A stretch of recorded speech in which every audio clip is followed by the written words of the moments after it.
Bienvenidos a una plática más de la que la red. Disculpas por la tardanza. Vamos a comenzar esta sesión. Luis Ricardo López nos va a platicar sobre algunas aplicaciones de la teoría de conjuntos al análisis real. Adelante. Pues gracias por venir.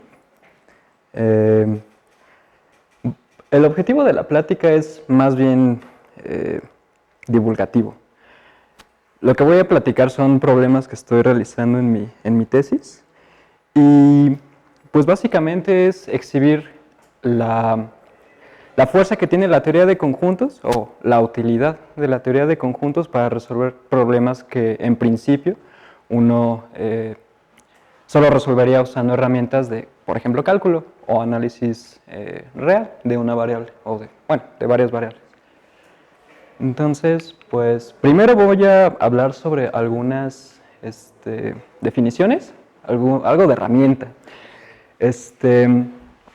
Vamos a decir que un conjunto está estrictamente ordenado por una relación si para cualesquiera dos elementos de mi conjunto A es menor que B y no se cumple que B sea menor que A.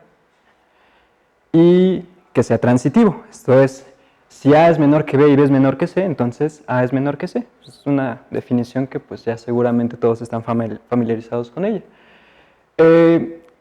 Un conjunto estrictamente ordenado está bien ordenado por la relación que tiene implícita si para cualesquiera dos elementos que nos tomemos uno es menor que el otro, o sea, cualesquiera dos elementos son comparables, y además, esta propiedad es muy importante, para cualquier subconjunto no vacío del conjunto total, el subconjunto tiene un elemento mínimo con ese orden, ¿vale? Entonces, pues, definimos que es un número ordinal, es una generalización de los números naturales. Un ordinal es un conjunto que está bien ordenado con la pertenencia y que es transitivo. Esto quiere decir que si beta es un elemento de alfa, entonces beta está contenido en alfa. Y pues aquí tenemos los ejemplos como que vemos en conjuntos 1 o incluso en, no sé si en álgebra superior 1 o 2.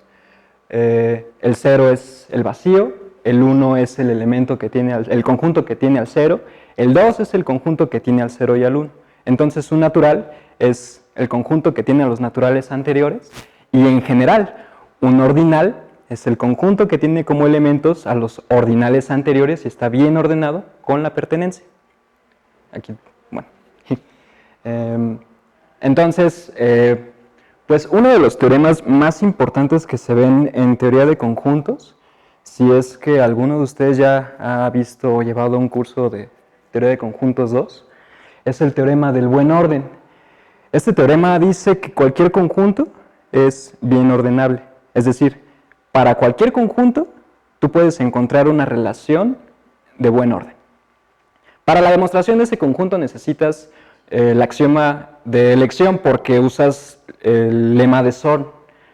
Y de hecho, el axioma de elección es equivalente al teorema del buen orden. Y pues bueno, pongo una foto de Zermelo porque Zermelo es quien prueba el teorema del buen orden. De hecho, él es el que propone una de las primeras formas de, bueno, una de las primeras colecciones de la axiomática de ZFC, y justo la propone con el axioma de elección para que se cumpla el teorema del buen orden, ¿vale?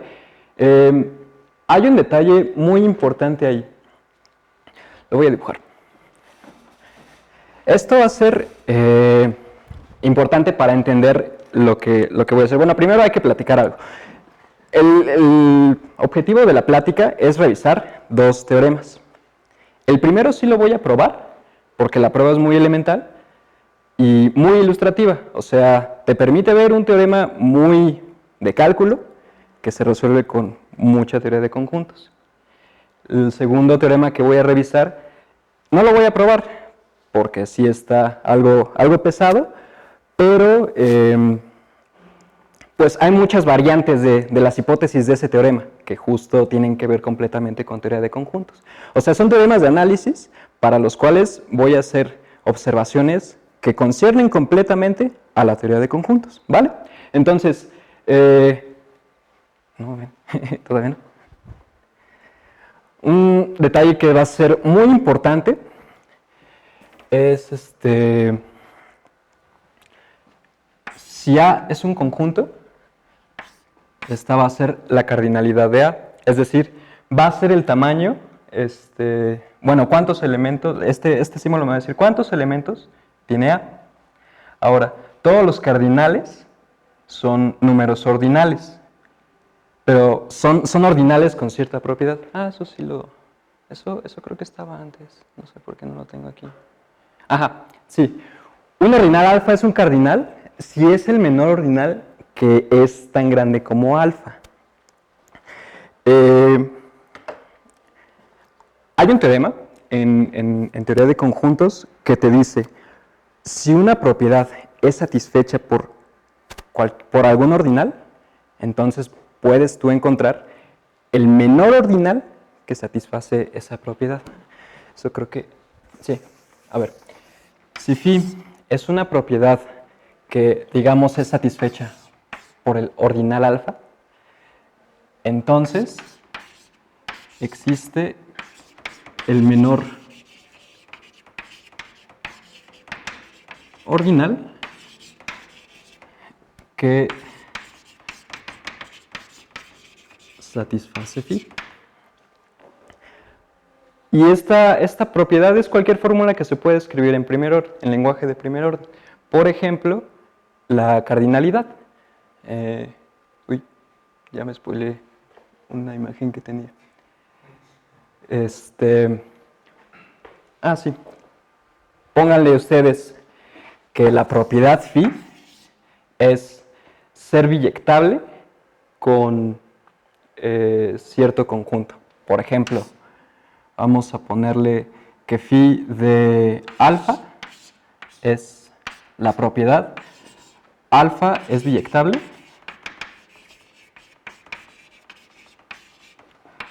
con los naturales.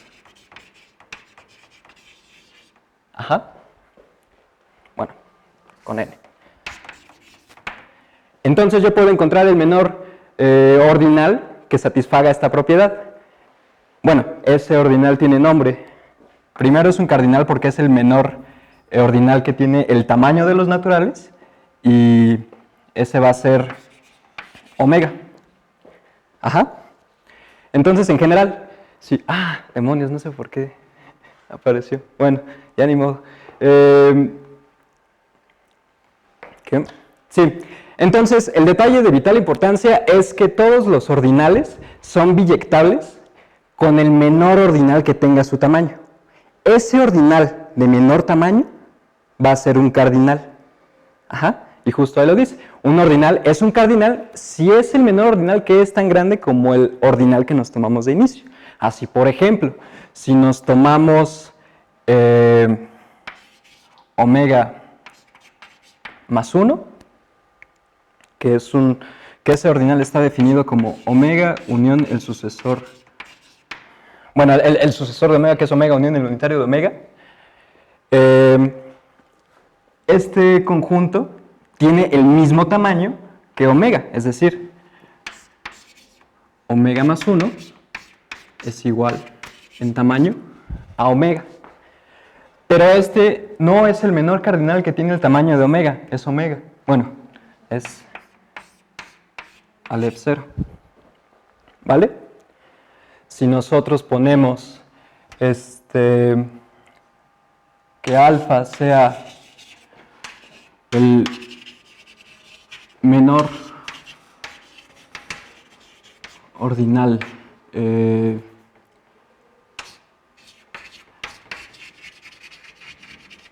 tamaño mayor que omega, que Aleph 0, entonces este ordinal va a ser, será omega 1. Omega 1 es el primer ordinal que no es biyectable con los naturales, que no tiene tamaño Aleph 0. El cardinal de omega 1 es Aleph 1. Ajá. Es que se cambia solita. Bueno, ya, justo estaba buscando una imagen para tratar de ilustrar esta idea un poco mejor. Y pues, bueno, ya vieron la imagen, son infinitos cardinales. Pero, la siguiente imagen es un poco mejor. Notemos que, y es justo lo que estaba tratando de explicar, no todos los ordinales son cardinales. Aquí en la primera circunferencia, bueno, en el primer, bueno, en la parte de afuera tenemos a los naturales, hasta omega. Si seguimos avanzando, vamos a avanzar por omega más 1, omega más 2, omega más 3, hasta llegar a omega más omega, que aquí denotan como omega por 2. Entonces podemos avanzar con omega por 2 más 1, omega por 2 más 3, omega por 2, hasta omega por 2 más omega. Y entonces eventualmente vamos a poder llegar hasta omega al cuadrado, que va a ser omega por omega por omega por omega por omega. Si seguimos avanzando de esta manera, vamos a llegar a omega cuadrado más 1, omega cuadrado más 2, omega cuadrado más 3, omega cuadrado más omega, luego omega cuadrado más omega, luego omega, y así, ¿no? Entonces, eventualmente vamos a poder llegar hasta omega a la omega. Todos estos ordinales tienen el mismo tamaño que los naturales. Todos estos son numerables, pero son distintos desde luego de omega, porque el tipo de orden es distinto. Y bueno, eso es justo para que se vea que no todos los ordinales son cardinales. Entonces la idea es que justo, o sea, va a haber siempre un menor ordinal con cierto tamaño. Ahora, la siguiente idea es también importante. Supón que el conjunto A tiene cardinalidad kappa. Entonces es biyectable con cualquier ordinal que tenga el mismo tamaño que kappa.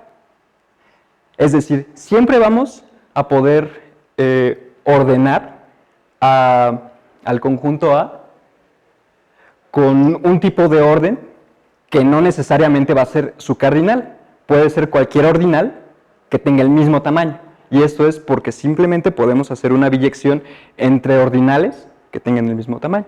Es decir, si por ejemplo tomamos A igual a R, pues seguramente ya saben que el cardinal de los reales es 2 a la left 0. Entonces simplemente podemos elegir un tipo de orden para R, para los elementos de R, un buen orden, que sea exactamente el ordinal 2 a la omega. No es cierto. Bueno, podemos elegir que el tipo de orden para los reales sea el menor ordinal que tenga el tamaño de los reales. ¿Vale? Y bueno, ya lo explicité ahí.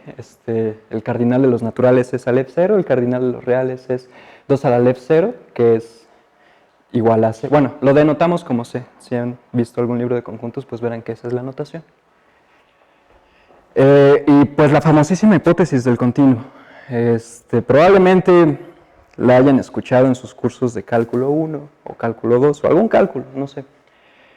La hipótesis del continuo es importante porque ha permitido desarrollar muchísimas herramientas que son de importancia para la teoría de conjuntos, pero para el desarrollo de las matemáticas también, porque han permitido profundizar en el entendimiento de qué es, de qué se hace cuando se desarrollan demostraciones o se estudia en general matemáticas.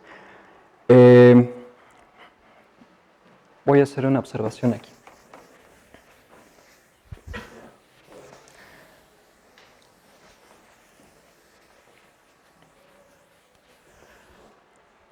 A lo mejor esto no se entendió cuando lo dije. El primer ordinal que no tiene tantos elementos como los naturales, es decir, el primer ordinal cuya cardinalidad es mayor que al F0, se denota omega 1. La hipótesis del continuo es que todos los subconjuntos de los reales, una de dos, si son infinitos, una de dos, o tienen tantos elementos como los naturales, o tienen tantos elementos como los reales. Es decir, omega 1, sí, no, a ver, el cardinal de omega 1 es Aleph 1. La hipótesis del continuo es 1. Aleph 1 es igual a 2 al Aleph 0. Es decir, yo no puedo encontrar un infinito que sea mayor que los naturales, bueno, que el tamaño de los naturales, y estrictamente menor que el tamaño de los reales. De hecho, es un problema que viene en la tarea, me parece que de cálculo 1 de Javier Fernández, que te dice, demuestra que si un subconjunto de los reales infinito no tiene la cardinalidad de los naturales, entonces tiene la cardinalidad de los reales.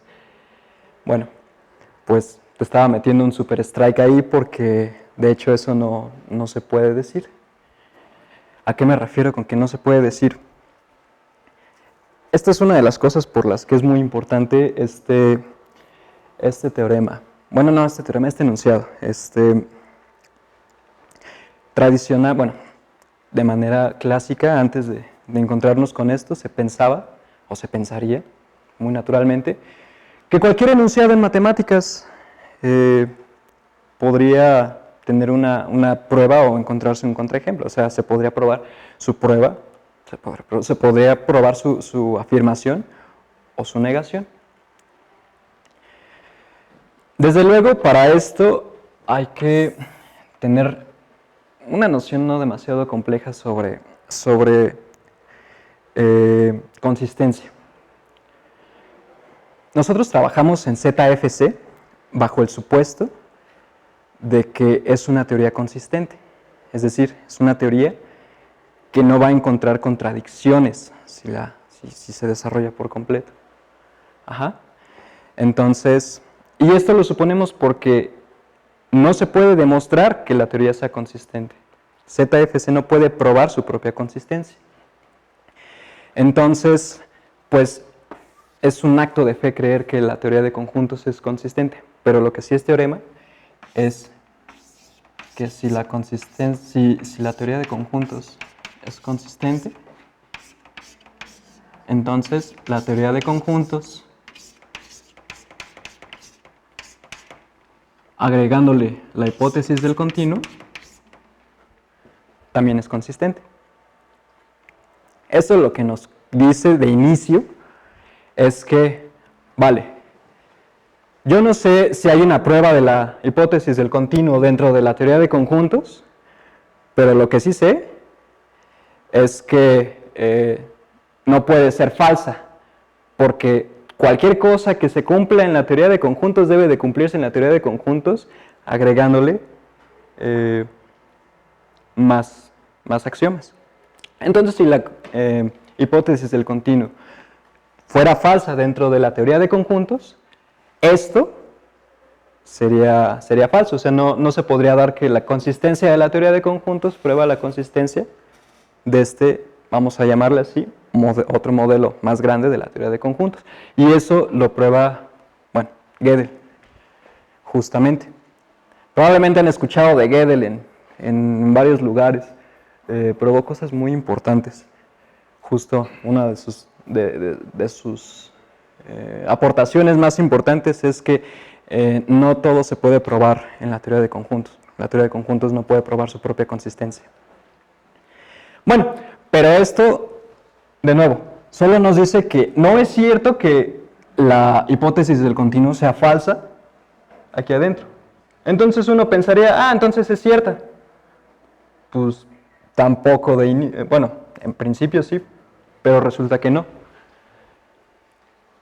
Este sujeto, Paul Cohen, probó que si ahora nosotros suponemos la negación de la hipótesis del continuo,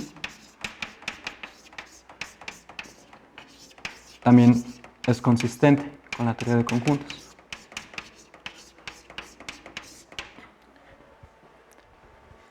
¿Esto qué quiere decir? La teoría de conjuntos no tiene suficiente información o no puede decir algo respecto a la afirmación o negación de la teoría de conjuntos. No depende el enunciado de la hipótesis del continuo. Es decir, esta igualdad no depende de lo que se pueda probar o de lo que la teoría de conjuntos pueda decir. Se queda por fuera. Hay que meter más información para poder acceder a la hipótesis del continuo. ¿Vale? Y eso es muy importante, bueno, muy interesante también, porque justo lo que te dice es que la teoría de conjuntos es algo así como un lenguaje que no puede decir cualquier cosa. No es cierto que cualquier cosa que puedas enunciar en lenguaje de primer orden se puede probar con los axiomas usuales de la teoría de conjuntos. Hay cosas que se escapan del alcance de la teoría. ¿Vale? Justo es lo que les digo. Bueno, ahora vamos a pasar a cosas más familiares. Esto, pues, si ya llevaron cálculo 4, ya se la saben. Un subconjunto de los reales tiene medida de Lebesgue 0. Si para cada epsilon mayor que 0 existe una familia numerable de abiertos, tales que cubren al conjunto, y tú puedes acotar la medida la suma de las medidas de los intervalos tanto como quieras, menor que ese epsilon. Y un famoso teorema de Lebesgue, que también se ve en cálculo 4, es que una función definida sobre un rectángulo es, acotada, es integrable sobre el rectángulo si solo si el conjunto de discontinuidades tiene medida de Lebesgue 0. ¿Vale? En particular, esto es para lo que lo vamos a usar, si el conjunto de discontinuidades es un conjunto numerable, entonces pues la función definida sobre el rectángulo va a ser integrable. ¿Vale? Y bueno, el famoso teorema de Fubini, que probablemente ya lo conocen, que ahí está en su formulación más, no es la más abstracta, pero es es la que se ve en cálculo 4. Pero pues para no meternos en detalles, lo que dice es que si una función es integrable sobre el cuadrado, entonces las integrales iteradas existen. O sea, si yo me fijo en un punto voy a dibujar. O sea, si la función f es integrable sobre el cuadrado, entonces, fijándome en un punto, las rebanadas van a ser integrables.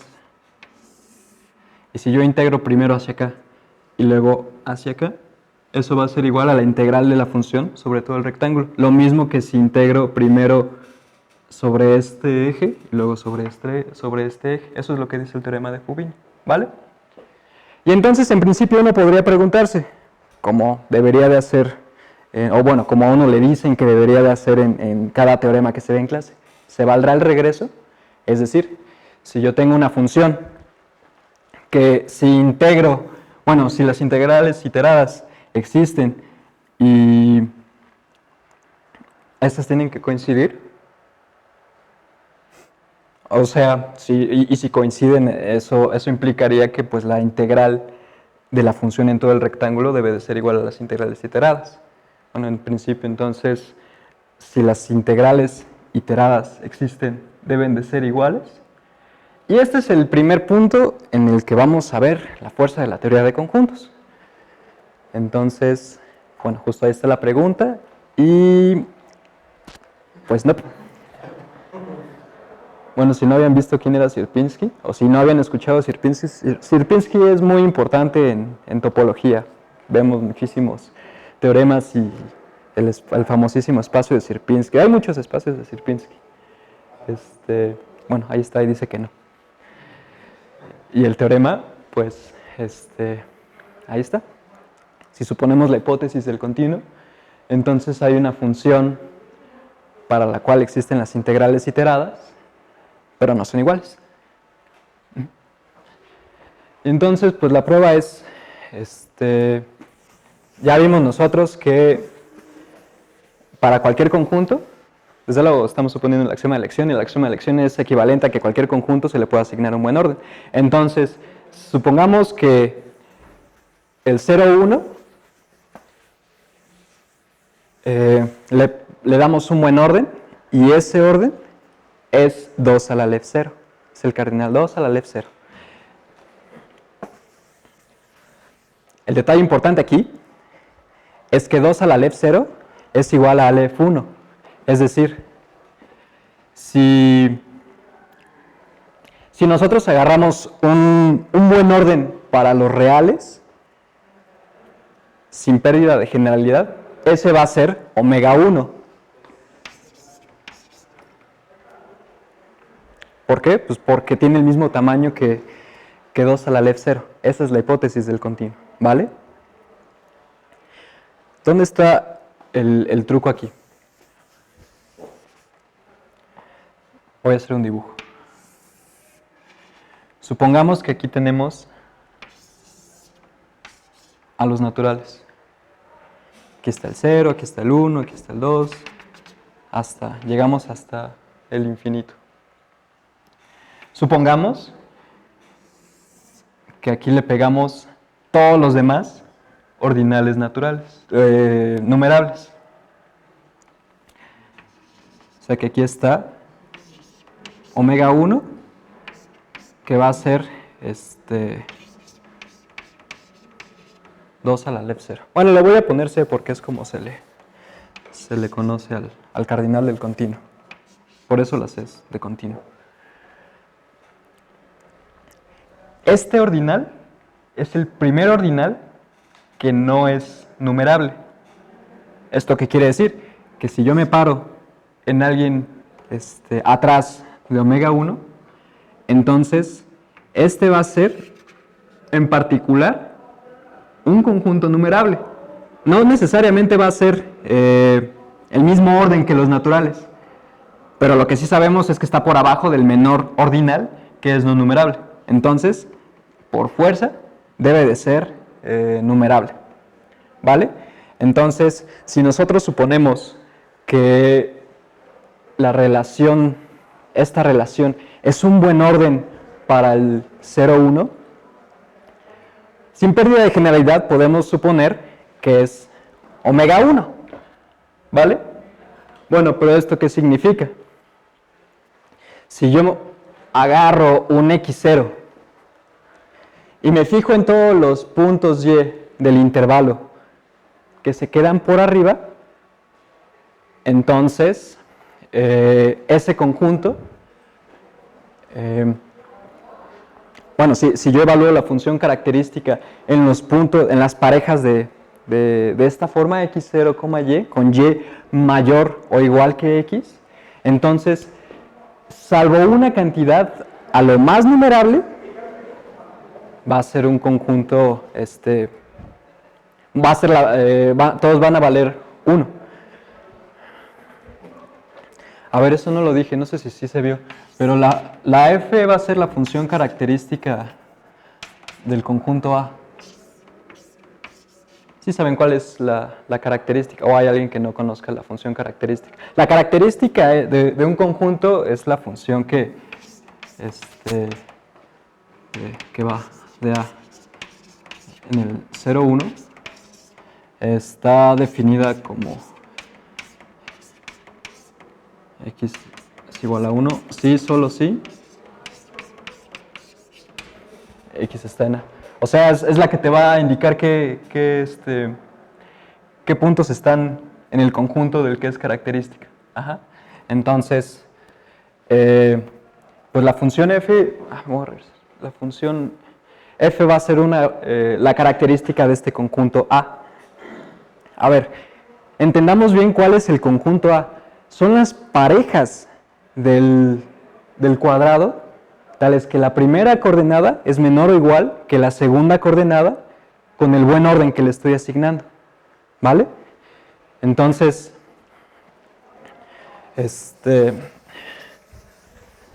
lo que decíamos, si yo me fijo en un x0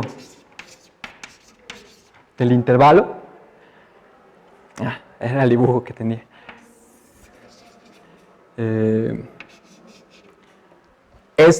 Por estar en relación con este orden, va a caer en algún punto con este orden. O sea, podemos pensarlo como nuestra nueva distribución u orden del 0, 1 con la relación, con esta relación. ¿Vale? Entonces aquí está x0. Entonces, como es menor que c, todos los elementos que están por abajo de x forman a lo más un conjunto numerable, porque este tiene el tipo de orden de un ordinal numerable. ¿Vale? Entonces, si yo me fijo en... lo puse y0. Bueno, supongan que dije y0.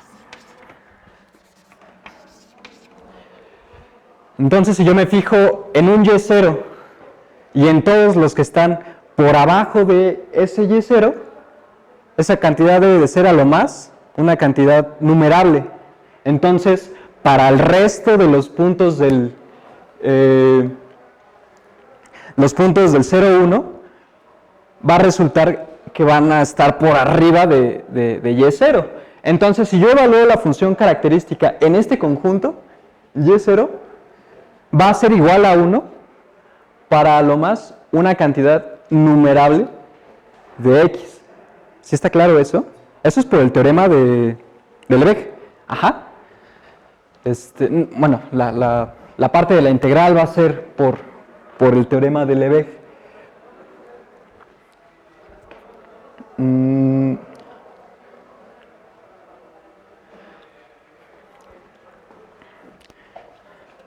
Ya mis abuelas. Sí, qué menso. Entonces, nos fijamos en todos los que están por abajo de los que cumplen esta relación. Y va a coincidir con el conjunto de puntos en el 0, 1, para los cuales la función característica evaluada en esa pareja va a ser igual a 1. Entonces, solo va a ser igual a 1 para lo más una cantidad numerable de puntos en el 0, 1. Por lo tanto, para el resto va a ser igual a 0. Entonces, la función característica evaluada en la rebanada y0 va a ser idéntica a 0, salvo una cantidad numerable de puntos, que van a ser los puntos en los que la función vale 1. Por lo tanto, por el teorema de Lebesgue, la integral en esa rebanada va a ser igual a 0. Y eso fue para cualquier y que nos agarramos, un y aleatorio que nos agarramos en el intervalo. Entonces, si nosotros definimos la función psi de y como la integral fijando la coordenada y, pues vamos a tener la integral de la constante 0, y eso es 0. ¿Vale? Noten primero aquí que estamos integrando respecto de x y luego respecto de y. Y ahí estaba la otra parte. Si nos fijamos ahora en un x0 y en los y's que están por arriba de x0, es decir, en los puntos y tales que la función característica evalúa esa pareja, les asigna el valor 1, entonces todos van a valer 1, salvo una cantidad numerable. ¿Por qué? ¿Cuántos pueden estar por abajo de x0?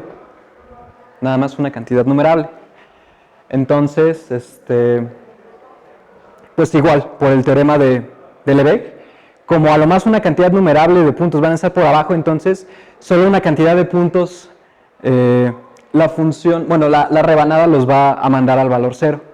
Entonces esta integral va a valer 1. Y entonces si definimos phi de x como la integral, fijando la primera coordenada, vamos a estar integrando la función 1, corriendo sobre x. Pero esto es igual a 1. ¿Sí? Y noten que es la misma integral, pero en distinto orden. el detalle importante aquí es el tipo de orden que le asignamos al 0,1 y que desde luego estamos suponiendo la hipótesis del continuo. Bueno, el otro problema que quería estudiar es un poco más sencillo, porque en realidad solo vamos a tomar un enunciado y vamos a ver todas las variantes que podemos hacer con, bueno, de las hipótesis, pero que son, que solo le conciernen a la teoría, bueno, que le conciernen a la teoría de conjuntos o para los cuales la teoría de conjuntos nos puede dar más información. La primera definición es que un subconjunto en A es denso si para cualquier intervalo que me tome en los reales puedo encontrar un punto de ese denso. El ejemplo clásico son los racionales. Un conjunto es denso en ninguna parte si es muy flaco. O sea, si yo después de pegarle todos los puntos cercanos, es decir, todos los puntos límite, y le saco interior, el interior sigue siendo vacío. O sea, no sé qué, al pegarle puntos límite, no se infla lo suficiente para tener un abierto. Podemos pensarlo como un conjunto flaco.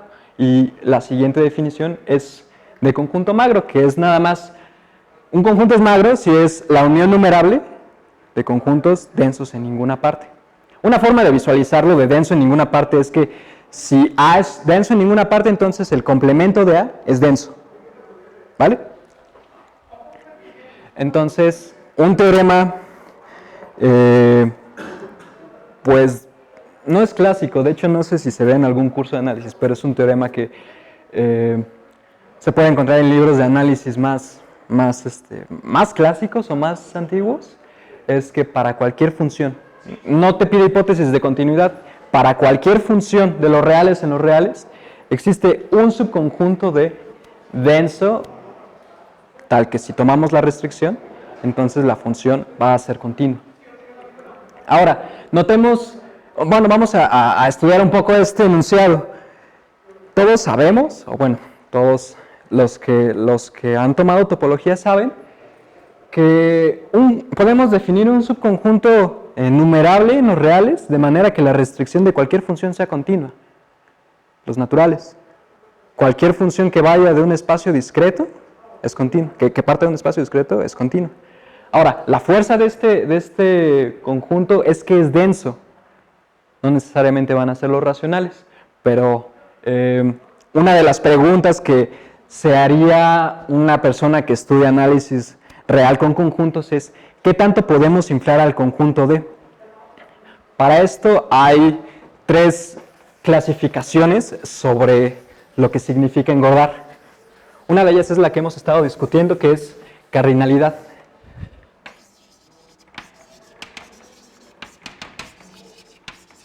La otra es estructura. Por ejemplo, cómo se conforma un conjunto. O sea, podemos traducirlo a si es magro, si lo podemos ver como unión numerable de cosas flacas, o si es más gordo, si tiene puntos interiores. ¿Y cuánto me queda? Un poquito menos de 5. Ah, excelente. Ajá. La otra es la que habíamos visto bueno, más o menos al inicio, medida. Para sentar un poco ideas, notemos lo siguiente. Si un conjunto en X es numerable, va a ser magro, porque los puntos son densos en ninguna parte. Los puntos son cerrados y el interior de los puntos es vacío, no tienen abiertos. Entonces, los conjuntos numerables son magros, los conjuntos numerables son de medida 0. Y pues son numerables, son pequeños, es como la parte en la que las 3 nociones coinciden. Una de las partes en las que las 3 nociones coinciden. Una pregunta que alguien podría hacerse es, bueno, ¿podemos encontrar un conjunto no numerable que sea magro y que tenga medida 0? ¿O podemos encontrar un subconjunto no numerable que tenga, que no sea magro, pero que tenga medida 0? O cualquier permutación sobre las variantes que haya en eso. Y pues, bueno, es justo lo que les decía. Y bueno, nada más voy a pasar súper rápido. Hay justo análisis sobre las tres variantes, bueno, variantes sobre los tres tipos de clasificación del tamaño. ¿Qué tan grande puede ser el conjunto anterior? Por ejemplo, uno podría preguntarse, ¿puede tener tantos elementos como los reales? Y justo como había aparecido ahí, Sierpinski dice no. Justo podemos encontrar... No, y esto es un teorema de ZFC, no tenemos que irnos a un modelo más grande. Existe una función cuya restricción a cualquier conjunto de tamaño de los reales es discontinua. Ajá. Entonces, ¿ya? ¿Sí? Ah, demonios. Bueno, la cosa es que, rápido, uno podría preguntarse, bueno, ya no puede ser el tamaño de los reales, pero ¿qué tal si no suponemos la hipótesis del continuo? ¿Puede ser tan grande el conjunto D como algún cardinal debajo del continuo, pero más que numerable? Y la respuesta es que hay modelos en los que, justo eso, hay modelos en los que sí. Hay un modelo del axioma de Martin que es un axioma de nuevo independiente de la teoría de conjuntos, es una teoría más grande que la teoría de conjuntos, en la que si kappa es un cardinal más pequeño que C, que el cardinal de los reales, entonces podemos para cada función encontrar un subconjunto denso de tamaño kappa que la restricción, bueno, para el cual la restricción es continua. Y esto desde luego nos dice, bueno, la negación entonces no se vale dentro de ZFC, pero podemos probar este teorema en ZFC. Y la respuesta es que no. No se puede. Este señor prueba que hay un modelo más grande que la teoría de conjuntos en el que podemos hallar una función y que su restricción a cualquier conjunto no numerable, aun si no es el del cardinal del continuo, sino algo más pequeño, va a ser algo discontinuo. Y la misma variante para las otras clasificaciones. Si el conjunto es no magro, si es algo más gordo, podemos decir que la función es continua en alguna restricción de un conjunto de este tipo. Y de nuevo, hay modelos en los que sí. Bueno, de hecho esto sí se prueba en ZFC. Ah, no es cierto, eso es un modelo de nuevo más grande. Hay un modelo más grande de la teoría de conjuntos en el que cualquier función restringida a un conjunto gordo es continua. Bueno, existe un conjunto gordo tal que la función es continua. Y bueno, más variables sobre este tipo de cosas. Bueno, nada más para acabar, una pequeña observación. Cualquier conjunto numerable, cualquier conjunto numerable es de medida del vectero. Y de nuevo, este teorema sí está probado en ZFC, no tenemos que irnos a un lugar más grande. Existe una función que es discontinua en cualquier conjunto que sea de medida positiva si lo restringimos a cualquier intervalo. Pero eso es muy fuerte. O sea, un conjunto para ser de medida positiva no necesariamente debe de estar restringido, o sea, no debe cumplir que en cualquier intervalo que lo restringamos, la restricción debe ser medida positiva. Eso es una condición muy fuerte. Entonces la pregunta puede debilitarse. Podemos pedir que, bueno, o es consistente que haya un conjunto solo de medida mayor que 0, de manera que la restricción a ese conjunto sea continua. Y pues la respuesta, pues no se sabe. Y, o sea, la observación que me gustaría que se llevaran es que noten que son preguntas muy accesibles a incluso a un alumno que solo ha llevado cálculo 4, pero que ya salen del alcance de la teoría de conjuntos. Ya muchas de estas preguntas nos llevan a revisar modelos en los que necesitas más fuerza que la que los axiomas usuales de la teoría de conjuntos te puede dar. Entonces esta pregunta, bueno, la pregunta de si hay un conjunto de que sea de medida mayor que 0, puede ser muy difícil, puede ser que nos lleve a salirnos de los axiomas de la teoría de conjuntos. Y bueno, eso es todo.